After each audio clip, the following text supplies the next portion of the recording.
They can never take the game from a young G. Cops can't stand me, but they can't touch me. Call me a dope man, cause I rock dope beats. Let's start there.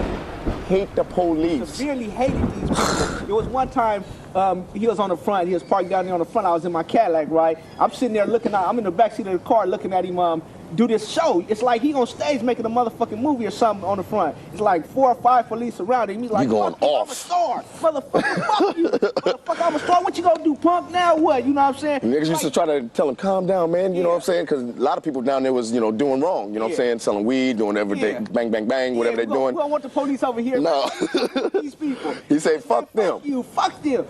And he was just going off. I'm like, man, this man here is sick, man. The opening movie Juice, he had a pajama party in Frisco. In his first movie, oh man, he was so excited, you know what I'm saying? He called my house, Troy, man. I know you coming, you know, you, Kendrick, and your boys, you know what I'm saying? So we rented a limo, and he had a limo, we was behind his limo, we in Frisco, and we parlaying, we having a good time.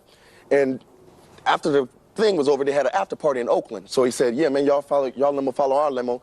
And he was kicking half the people out, you know what I'm saying? This was my favorite incident, my boy. He said, okay, these niggas here, I want you to make sure they in, you know what I'm saying? Give them a little pass and everything, you know what I'm saying? He treated like king, and that's what I have to say. That was my favorite incident, that he didn't leave us out. Even though he did, you know, kind of shied away from the jungle after that little incident down here happened. He never forgot about his real boys, you know what I'm saying? I'll give him that. And we were following them, and a car, they shot up our limo. Somebody drove by in a car, and my brother was up in, you remember that? Yeah, I remember. Yeah, my brother was up in, sticking out his head off the limo, and they said something, and we don't know if they was after Pac or after us. You know, it was just like 3 limos, and we were following their limo. They just came and just blasted our limo, and bullet holes all through the car doors and shit. One bullet went through my partner. Yeah, went through my partner's legs and hit the radio, and I'm right here on the door, and if it would have went through it, it shot me straight in the ass. Yo, YouTube, what up? It's your homie Gab, I'm in the building, and this is MAKAVELI Media. Let's get deep. You know, how many of y'all been waiting on a deep video from your homie Gab? You know, I can get deep if I want to. But I know this is entertainment for a lot of you guys. A lot of guys like to hear about who Tupac was beefing with. Some of the females like to hear about who Tupac was interested in or who Tupac dated. Some guys like to break down the lyrics to some of Tupac's music. And then you got people that want to get deep. Whether into, could Tupac still be alive?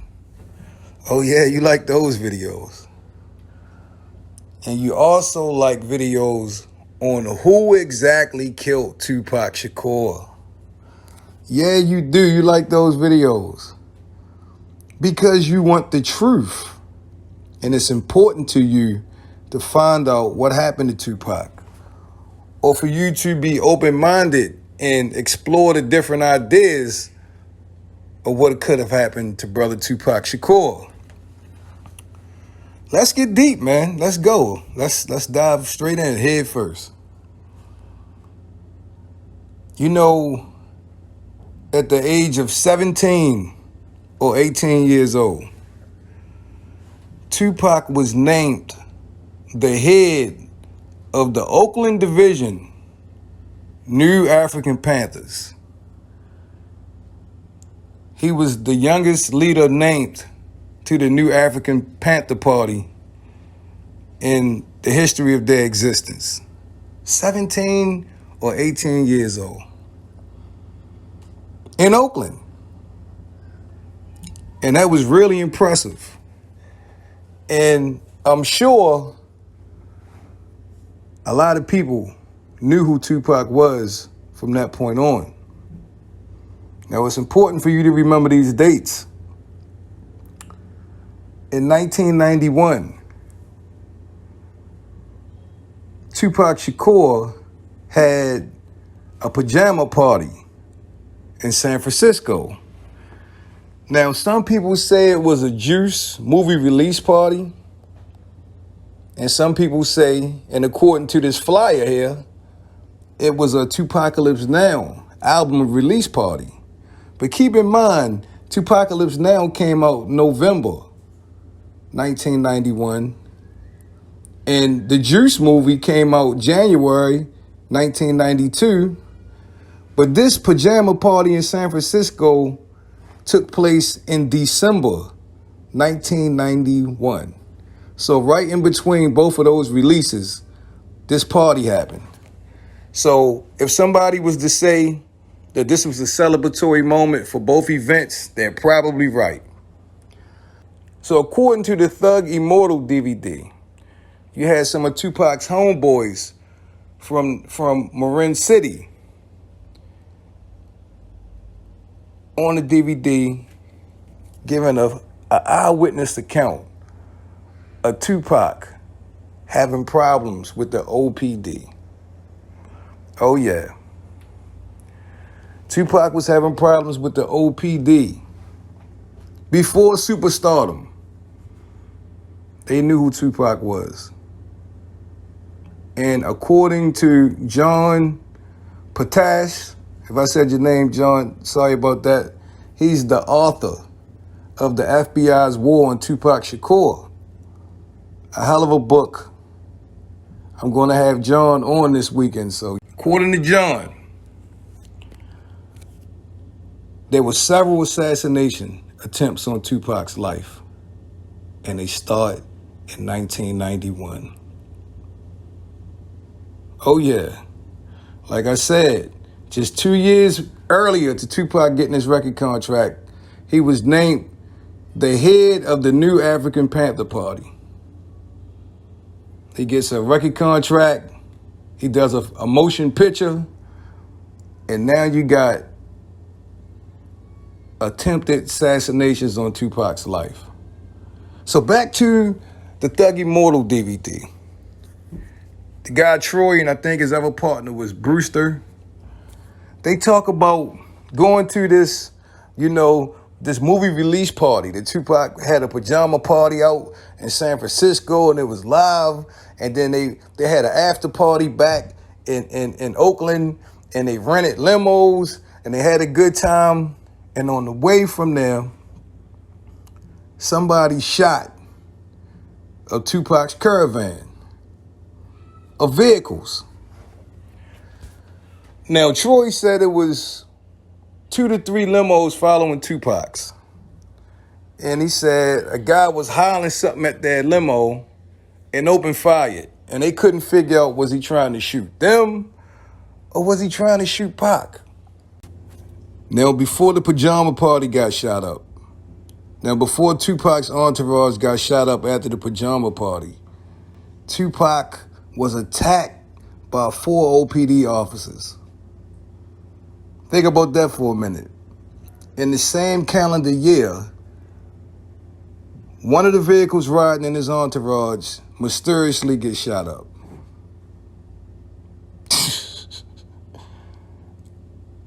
The key component to all of this is that Tupac had a lawsuit that ultimately put a bigger target that was already bigger than the one that's on his back. Well, according to John Potash, that this was maybe the first attempt of an assassination on Tupac's life, because there were several that all started around this time. Don't you think it's eerily similar that Tupac would lose his life just 5 years later on the Vegas Strip the same way? Riding in a caravan of vehicles and somebody pulls up and open fires and takes Tupac's life? Yeah, well, this happened 5 years earlier, but they shot the wrong vehicle up this time. He was able to survive. But it didn't stop there, though.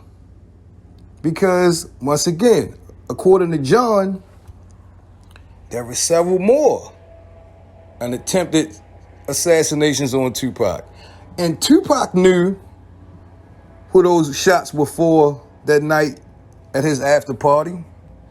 Because right after that, Tupac started investing in guns.